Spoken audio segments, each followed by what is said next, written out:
이 사사기 강의 네 번째 시간으로 하나님의 백성의 실패와 그 원인에 대해서 함께 말씀을 나누도록 하겠습니다.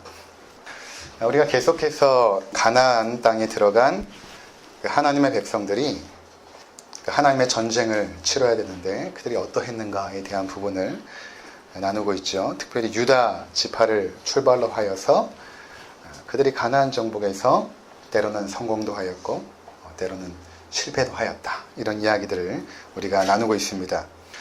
특별히 지난 시간에는 갑자기 이렇게 유다족 속의 이야기가 진행되다가 겐족 속에 대한 이야기가 나왔죠. 그들이 여리고를 중심으로 한 그쪽 지역에 거주하게 되었다라는 것이 이 성경에서 어떤 의미가 있는가에 대해서 살펴보았습니다. 겐족 속 이야기는 한 구절로 잠깐 이렇게 삽입된 것 같으나 이 이야기가 결국에는 사사기 4장과 5장에 등장하는 그 드보라의 그 승리 사건, 철병거 900승을 대항하여서 그 가나안 왕 야빈을 이긴 그 승리 사건과 직접적으로 연결이 되어 있다라는 것을 우리가 살펴보았습니다. 오늘 우리가 살피게 될 내용도 계속해서 유다 지파의 이야기입니다. 그들의 가나안 정복 이야기입니다.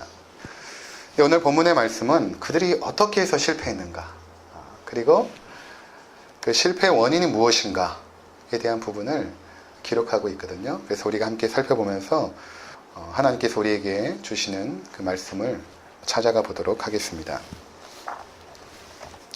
먼저 17절부터 20절까지를 보시면 이 부분이 그 유다 지파가 시므온과 함께 스밧에 거주하는 가나안 족속을 쳐서 진멸시킨 그 사건을 기록하고 있죠. 그리고 21절은 베냐민 자손에 대해서 이야기하고 있습니다. 그래서 오늘은 베냐민 자손까지는 살펴보지 않고 17절부터 20절까지의 유다와 그 시므온 지파의 정복 이야기를 살펴보게 될 것입니다.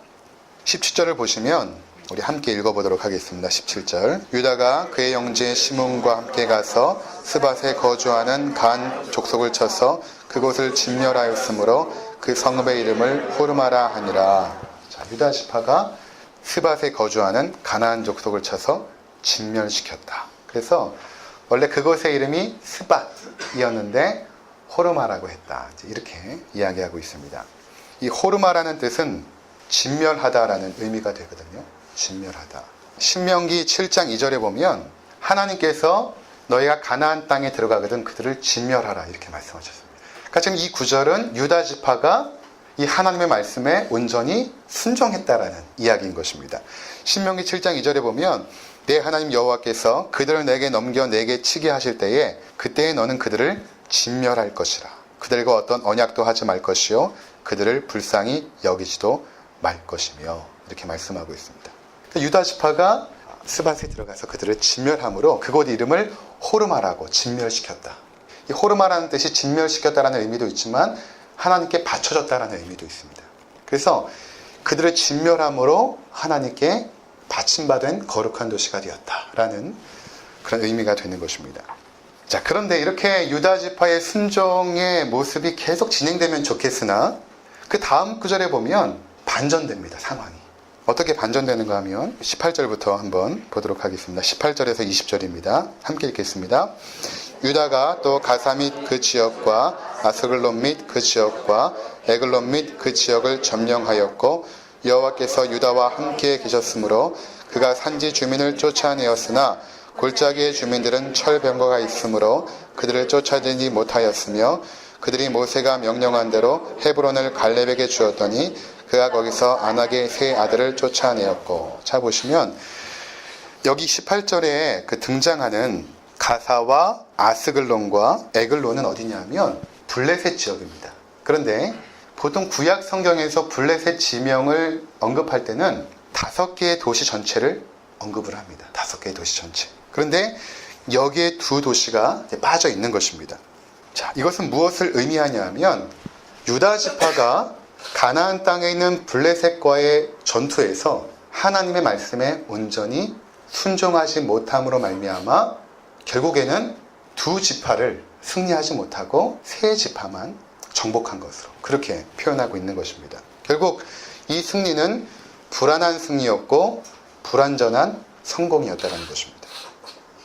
그렇다면 왜 그들이 블레셋 지역을 진멸시키지 못하고, 즉 호르마시키지 못하고 결국 불완전하게 성공하였는가? 그것에 대해서 19절에 이렇게 말하고 있습니다. 여호와께서 유다와 함께 계셨으므로 그가 산지 주민을 쫓아내었으나 골짜기의 주민들은 철병거가 있으므로 그들을 쫓아내지 못하였으며. 그러니까 산지 주민들은 승리했지만 이 골짜기 주민이라는 것은 요단강을 중심으로 한 평지에 있는 그 지파를 말하거든요. 평지에 사는 주민들.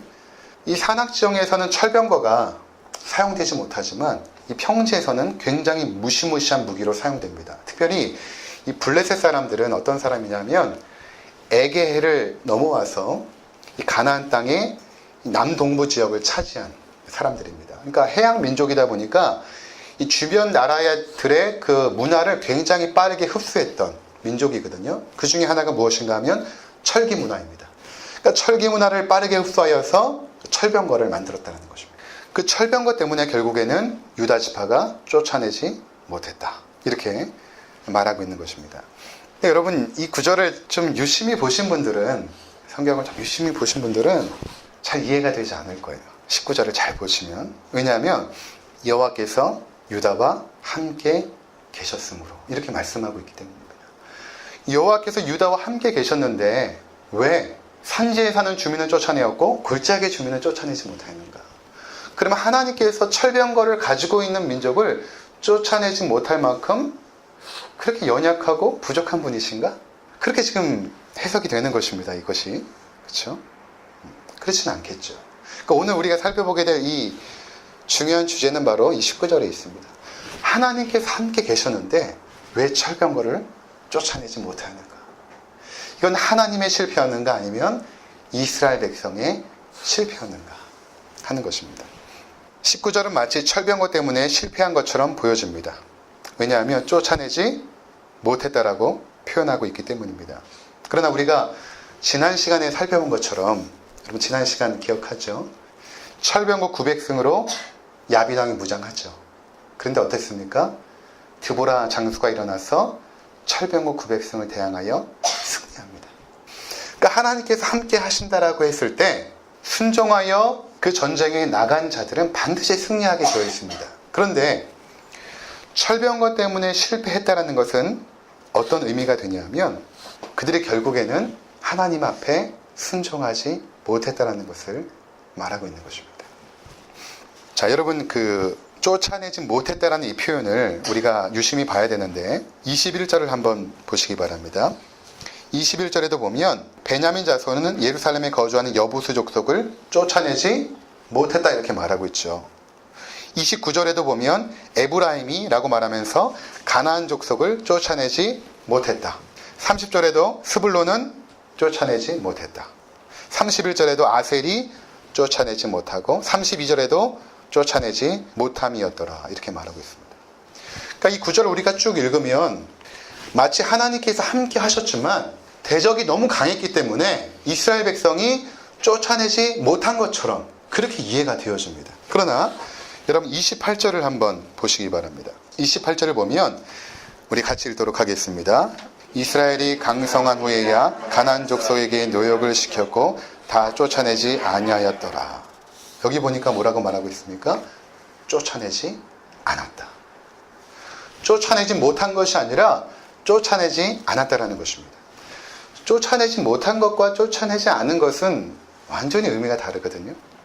쫓아내지 못했다라는 것은 쫓아내지 못할 수밖에 없는 이유가 있었다라는 것이고, 쫓아내지 않았다라는 것은 그들이 그렇게 하지 않았다라는 것입니다.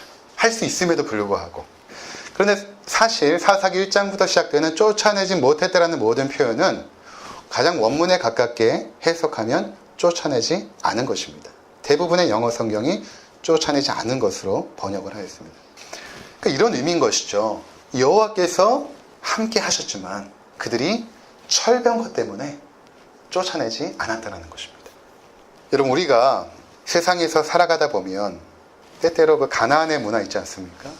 거짓과 불의와 불법, 물질 만능주의, 외모 지상주의, 이러한 그 가나안의 문화 앞에 설 때가 있습니다. 그럴 때 우리가 잘 생각해 보세요. 그것을 쫓아내지 못하는 것입니까? 아니면 쫓아내지 않는 것입니까? 대부분 보면 못하는 것이 아니라 우리가 안 하는 것입니다. 그럴 수밖에 없었던 이유들로 합리화시켜보지만 사실은 그렇게 하지 않은 것이죠. 몰라서도 아니고 그럴 수밖에 없었던 것도 아닙니다. 세상 사람들은 그렇게 말합니다.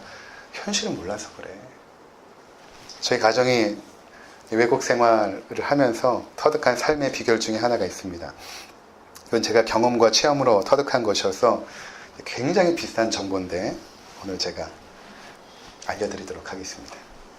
그것은 우리가 어떤 일을 계획하고 진행함에 있어서 하나님께서 함께 하시고 그분이 일하시기를 원한다면 그분께서 일하실 수 있는 배경을 우리가 만들어 놓아야 됩니다.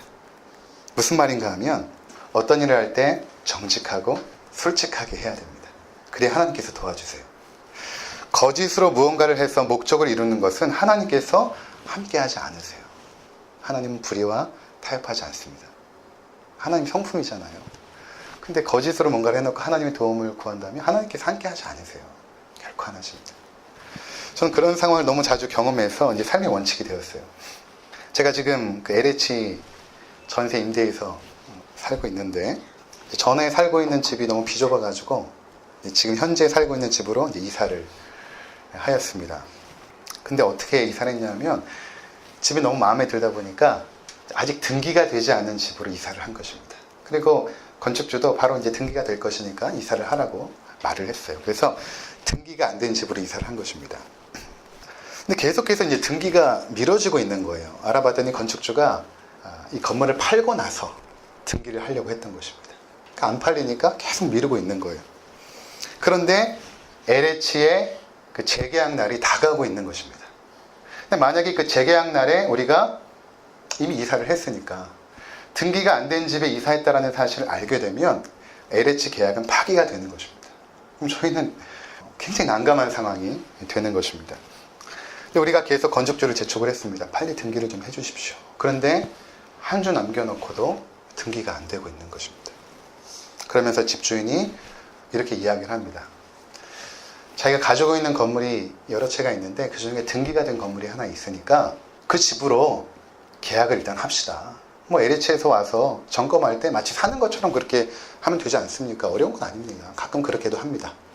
그래서 등기가 된 그 집으로 계약을 해놓고 나중에 등기가 되면 이 집으로 다시 이사 오면 되는 건 아닙니까? 이렇게 이제 제안을 하시는 것입니다. 처음에는 그 말도 안 된다라고 생각을 했는데 제 계약 날이 점점 다가올수록 마음이 조급해지니까 그렇게 하고 싶은 거예요. 마음속에. 한번 그거 어때 그거. 계약 잠깐 그쪽으로 했다가 이쪽으로 옮기면 되는 거 아닌가? 그렇게 이제 아내랑 마음이 그쪽으로 이렇게 기울고 있을 때예요.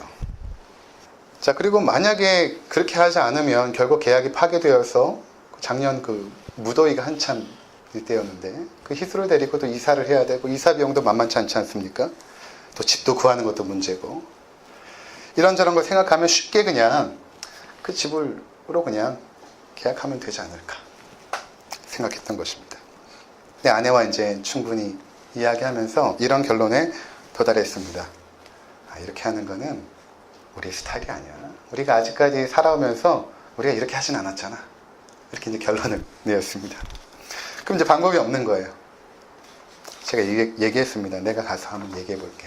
하고 그 LH 재계약 하루 전날 제 아내랑 기도하고 또 우리 수요 모임 기도하는 그 팀들에게 기도 부탁을 다 해놓고 찾아갔습니다. 그리고 담당자에게 솔직하게 얘기했습니다. 저희가 등기가 안 된 집으로 이사를 했습니다. 이야기를 했습니다. 그때는 잠깐 그분이 이제 누군가에게 전화를 걸어서 한참 통화를 해요. 진지하게. 그러고 말하기를 그동안 저희와 맺었던 LH 계약은 이제 파기가 되었습니다. 말하는 거예요. 큰일 난 것입니다. 난리가 난 거예요. 근데 이렇게 또 말하는 것입니다. 그런데 다시 한번 신청해 주세요. 그럼 저희가 해드리겠습니다. 이렇게 말하는 것입니다. 그 LH 전세임대 되는 게 사실 굉장히 어렵거든요. 다시 신청하시면 저희가 다시 받아주겠습니다. 이렇게 한 거예요. 그래서 이전의 계약은 파기되고 새롭게 계약이 체결이 된 것입니다. 그리고 우리는 시간을 벌게 되었어요. 2개월이라는 시간을 이제 벌게 된 것입니다. 2개월 안에 집을 구하면 되는 것이거든요. 그리고 그 전에 등기가 완료되어서 지금 현재 살고 있는 집에 아직까지 잘 살고 있습니다. 근데 이러한 그 경험들을 제가 외국 생활에서 너무 많이 겪은 거예요. 전혀 불가능했던 일들을 정면 돌파하는 것입니다. 비자가 발급되어야 되는데 많은 한국인들이 비자를 위해서 서류를 조작합니다. 이민 대행 회사에서 그렇게 권유를 해요. 이거 이렇게 조작하면 쉽게 나오니까 이렇게 하십시오. 근데 저희는 돈도 없고 뭐 자격도 안 되는데 그냥 아내랑 저랑 머리 맞대고 써가지고 가서 당당하게 우린 지금 이런 상황인데 이곳에 있어야겠습니다 라고 하니까 비자가 나와요. 그래서 그 이민사회에서 굉장히 이슈가 된 적이 있어요. 어떻게 저 심지영 목사는 비자를 받았을까. 굉장히 이슈가 됐던 일들이 있었는데, 근데 하나님께서 그렇게 정면 돌파할 때, 정직하고 솔직하게 있는 그대로 정면 돌파할 때 하나님이 역사하시거든요. 이것이 우리 삶의 원칙이 되었습니다. 우리가 머리를 싸매고 꾀를 내어서 하는 모든 일들이 대부분 실패합니다.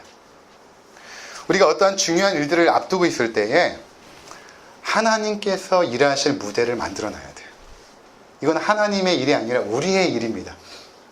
우리의 일이에요. 그것까지 하나님께서 하지 않으세요. 우리에게 맡기십니다. 우리의 믿음의 분량을 달아보시는 것이죠. 그러니까 정말 그 긴급한 상황에서도 가나안의 문화와 세상의 방식과 세상의 그 사람들이 살아가는 그런 방식으로 끝까지 타협하지 않을 수 있느냐 달아보십니다. 그런데 많은 경우에 쉽게 타협해버리고 맙니다. 그리고 그럴 수밖에 없었다라고 합리화를 시킵니다. 그리고 남들도 그렇게 하지 않느냐고 오히려 나무랍니다. 그럼 못한 것입니까? 안 하는 것입니까? 안 하는 거예요. 하나님이 원하는 방식으로 안 하는 것입니다. 그래서 20절에 갈렙이 다시 언급되는 것입니다. 20절 보시면 그들이 모세가 명령한 대로 헤브론을 갈렙에게 주었더니 그가 거기서 아낙의 세 아들을 쫓아내었고, 이제 갈렙 이야기가 다시 등장하죠. 갈렙은 그렇게 하지 않았다라는 것입니다. 세상의 방식과 타협하지 않았다라는 것입니다. 그가 나이가 84세의 노인임에도 불구하고 이 산지를 내게 주소서. 이전에 40년 전에 내가 모세 앞에 섰을 때 그때 약속하지 않았습니까? 내가 이 헤브론 땅을 내가 취하여 얻겠습니다. 이 산지를 내게 주소서. 그렇게 당당하게 요구하였던 그 갈렙. 아낙의 세 아들이 누굽니까? 거기에 있는 그 거대한 그 민족을 말합니다. 이게 이제 10절하고 연결되지 않습니까? 유다가 또 가서 헤브론에 거주하는 가나안 족속을 쳐서 세세와 아이만과 달메를 죽였더라. 그 세세와 아이만과 그 달메, 그 세 아들들, 최후가 거대한 가나안의 그 민족들, 그들을 쳐서 죽인 이야기를 여기에다가 다시 쓰고 있는 것입니다. 갈렙은 그렇게 타협하지 않았다는 것입니다. 그런데 유다 지파는 결국에는 쫓아내지 않은 것이죠. 철병거를 두려워한 나머지. 그럼 사실 그 철병거가 두려워서 쫓아내지 않은 것이 아닙니다. 그것이 너무나 매혹적이었던 것이죠. 너무나 매혹적이었던 것입니다. 저거 우리도 가졌으면 좋겠는데 이렇게 된 것입니다. 여러분, 이것이 우리의 모습입니다. 하나님께서 함께 하시는데 안 하는 것이에요. 그렇게 안 하는 것입니다. 철병거를 가진 블레셋의 강인한 앞에서 드보라처럼 하나님을 의지하고 담대하게 나가 승리할 수 있음에도 불구하고 안 하는 것입니다.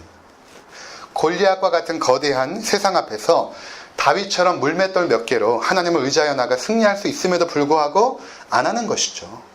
그렇다면 우리는 왜 이 땅에서 하나님의 백성답게 거룩하게 살지 못하고 세상의 삶의 방식에 쉽게 동화되고 타협하는 것일까요?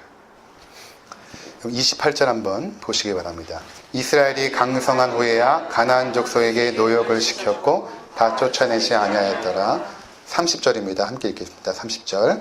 스불론은 기드론 주민과 나알론 주민을 쫓아내지 못하였으므로 가나안 족속이 그들 중에 거주하면서 노역을 하였더라. 33절. 납달리는 베세메스 주민과 베나다 주민을 쫓아내지 못하고 그 땅의 주민 가나안 족속 가운데 거주하였으나 베세메스와 베나다 주민들이 그들에게 노역을 하였더라. 35절 시작. 결심하고 헷산과 아얄론과 사알빔에 거주하였더니 요셉의 가문의 힘이 강성함에 아모리 족속이 마침내는 노역을 하였으며 그들이 쫓아내지 않은 이유에 대해서 뭐라고 말하고 있냐면 그들을 살려두어서 노역을 시키려고 했다라는 것입니다. 노역. 그러니까 노예로 삼아서 부려먹으려고 했던 거죠. 무엇입니까? 경제적인 이익을 취하기 위해서 그랬다라는 것입니다. 하나님의 명령은 그들을 진멸하는 것입니다. 하나님께서 함께 하심으로 충분히 승리는 보장되었습니다. 그러나 이스라엘은 그렇게 하지 않았습니다. 그들을 살려둠으로 그들에게 줄 수 있는 최대한의 이익을 뽑아내기 원했던 것입니다. 철저하게 경제적 이유에서였습니다. 그들을 노예로 삼아 부리면서 편안하고 안락한 삶을 살고 싶었던 것입니다. 여러분, 우리가 무엇 때문에 세상의 삶의 방식과 쉽게 타협합니까? 경제적 이유 때문입니다. 더 쉽게 말하면 돈 때문에 그렇습니다. 잘 생각해 보세요. 무엇 때문에 성도들이 세상에서 하나님의 방식대로 거룩한 삶을 살지 못하는가? 돈 때문입니다. 성경은 돈을 죄악시하지 않습니다. 돈은 선한 것도 아니고 악한 것도 아니에요. 가치 중립적인 것입니다. 그런데 그것을 정직하게 벌어서 가치 있게 사용하면 하나님의 영광이 드러나지만 그것을 목적 삼아 살아갈 때 우리 삶은 쉽게 타락하고 죄를 범하게 되는 것입니다. 그래서 성경은 돈을 악하다라고 말하지 않고 돈을 사랑하는 것이 악하다 이렇게 말하고 있는 것입니다. 디모데전서 6장 10절에 보면 돈을 사랑함이 일만하게 뿌리가 되나니 이것을 탐내는 자들은 미혹을 받아 믿음에서 떠나 많은 근심으로써 자기를 찔렀도다. 돈을 사랑하는 것이 일만하게 뿌리가 된다는 것입니다. 그리고 말세의 징조에 대해서 말할 때 이렇게 말합니다. 디모데후서 3장 2절에 보면 사람들이 자기를 사랑하며 돈을 사랑하며, 또 히브리서 13장 5절에 보면 성도들의 마땅한 삶의 자세를 이렇게 말합니다. 돈을 사랑하지 말고 있는 바를 족한 줄로 알라. 목사의 자격에 대해서 말할 때 이렇게 말합니다. 디모데전서 3장 3절 술을 즐기지 아니하고 구타하지 아니하며 오직 관용하며 다투지 아니하며 돈을 사랑하지 아니하며. 여러분, 우리가 어떻게 그 비인격적인 돈을 사랑할 수 있을까요? 근데 성경에서는 사랑한다라고 말하거든요. 예수님께서 산상수훈에서 너희가 하나님과 재물을 겸하여 섬길 수 없느니라 이렇게 말씀하셨어요. 마태복음 6장 24절에 보면 한 사람이 두 주인을 섬기지 못할 것이니 혹 이를 미워하고 저를 사랑하거나 혹 이를 중히 여기고 저를 경히 여김이라. 너희가 하나님과 재물을 겸하여 섬기지 못하느니라. 여기서 사용된 그 재물이라는 단어는 만몬이라는 뜻인데 돈신이라는 것입니다. 돈신. 그러니까 돈이 신이 될 수 있다는 것입니다. 그것을 목적 삼아 살아갈 때. 그래서 결국에는 하나님과 재물을 겸하여 섬긴다라고 말할 때 돈이 하나님처럼 섬김의 대상이 된 것입니다. 돈이 신적 존재가 되어서 섬김의 대상이 되고 사랑의 대상이 될 수 있음을 예수님께서 말씀하신 것이죠. 그러니까 우리가 이 땅에서 살아가면서 하나님의 백성으로 그분의 말씀을 생명의 도리로 붙잡고 살며 거룩함으로 세상과 구별된 삶을 살지 않는 대부분의 이유는 돈을 사랑하기 때문입니다. 그리고 그 돈이 우리가 인식하지 못하는 사이에 우리의 섬김의 대상이 되었고 사랑의 대상이 된 것입니다. 여러분, 우리가 어떤 선택의 순간에 어떤 것들을 이제 선택해야 되는 중요한 순간에 가장 먼저 여러분 머리에 떠오르는 것이 무엇입니까? 어떤 것을 기준으로 결정을 하십니까? 인생의 중대한 결정인 결혼 상대자를 선택할 때에 가장 중요한 기준이 무엇입니까? 많은 사람들이 그 남자는 능력이 있어야지 이렇게 말하죠. 좋은 말로 능력이지 돈을 잘 벌어야지 라는 말입니다. 직장을 선택할 때도 이 직장이 얼마나 투명하고 정직하게 운영되는 직장인가, 내가 하나님을 섬김에 있어서 도움이 되는가, 이런 것보다는 연봉이 얼마인가가 더 중요한 기준으로 작용을 합니다. 세상 사람들은 그럴 수 있어요. 세상 사람이니까, 하나님을 알지 못하니까. 그런데 하나님의 백성이 이렇게 살면 그것은 그 중심에 하나님을 둔 것이 아니라 사실은 돈을 사랑하는 마음을 둔 것입니다. 우리가 이 땅에서 살아갈 때 마음의 중심에는 늘 이것이 하나님께 영광이 되는가? 내가 이렇게 결정하는 것을 하나님이 기뻐하실까? 하나님의 백성으로 내가 거룩하게 살아가는데 이러한 선택과 결정이 과연 도움이 될까? 이러한 분명한 기준들이 세워져 있어야 됩니다. 기준이 없으면, 기준과 원칙이 없으면 갈등하죠. 내가 갈등한다는 것 자체가 이미 기준과 원칙이 없는 것입니다. 기준과 원칙이 있으면 갈등하지 않고 바로 선택을 해요. 그러니까 여러분들이 선택의 순간에 갈등한다는 것은 성경적인 가치관과 기준이 아직 정립되지 않은 거예요. 그러니까 흔들리는 것입니다. 그러면 어떻게 할까를 결정하기 전에 원칙을 세워야죠. 그 다음에 그런 상황이 생기면 그 원칙을 근거로 결정을 해야 되는 것입니다. 계속 갈등하고 흔들려요. 보면 기준이 없고 원칙이 없어요. 세상이 많이 정직해지고 깨끗해졌다라고 말합니다. 정말 그럴까요? 평사원들이야 그렇게 할 수 있겠죠. 근데 점점 권력을 얻고 돈을 얻게 되면 어떻습니까?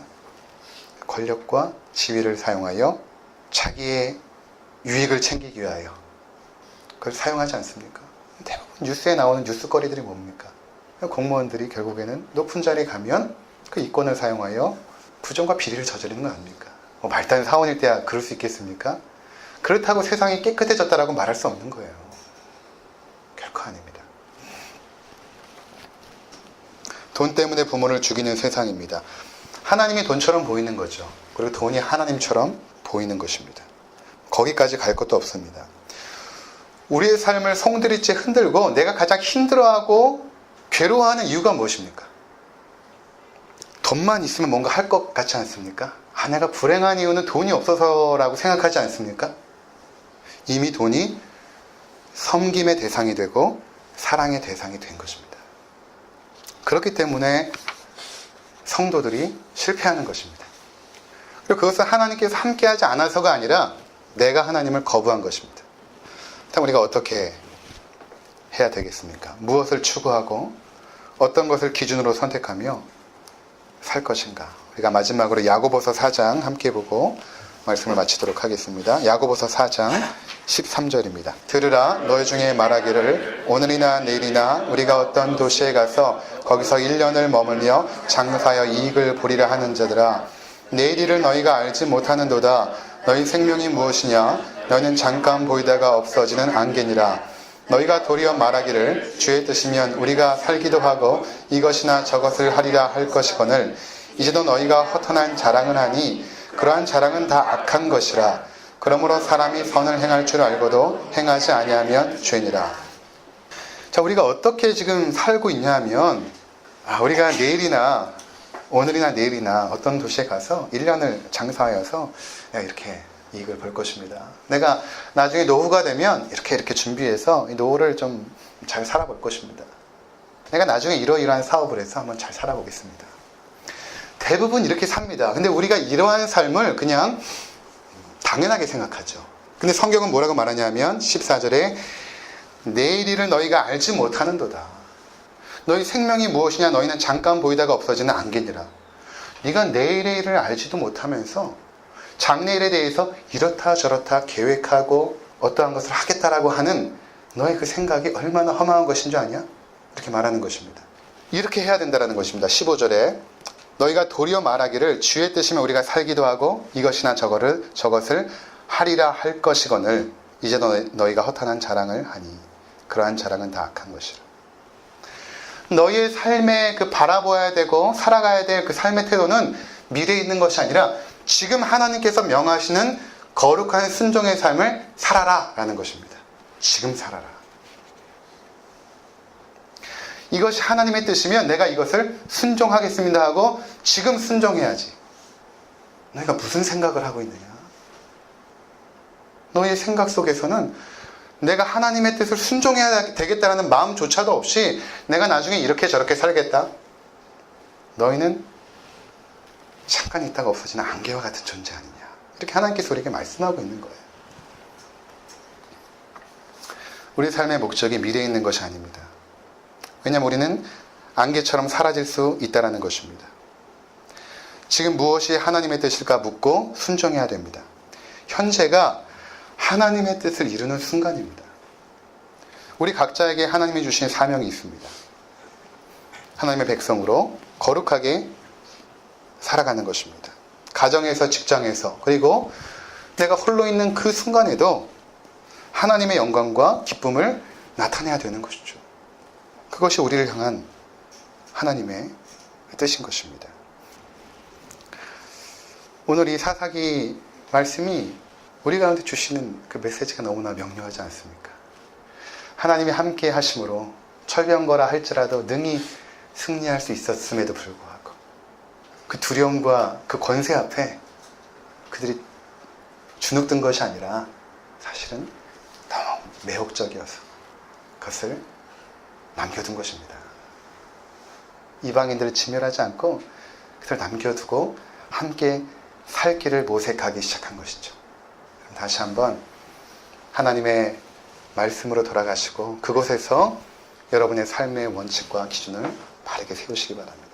그리고 앞으로 우리 삶에 주어지는 수많은 선택의 순간에 갈등하지 마시고 하나님 말씀에 순종하세요. 그럴 때 하나님께서 우리 삶을 통하여 영광 받으시고, 비록 내가 이 땅에서 편안하게 살지 못할 수도 있고, 그리고 때로는 하나님의 말씀에 순종함으로 말미암아 수많은 손해를 감내해야 될 수도 있어요. 그렇게 사는 것이 하나님의 백성이에요. 그렇게 살아가는 것이. 그리고 나중에 주님 품에 안기셨을 때에 여러분의 눈에 눈물을 닦아주시는 그 주님의 손길을 맛보시는 우리 모든 성도님들 되시기를 주의 이름으로 축원을 드립니다. 기도하겠습니다.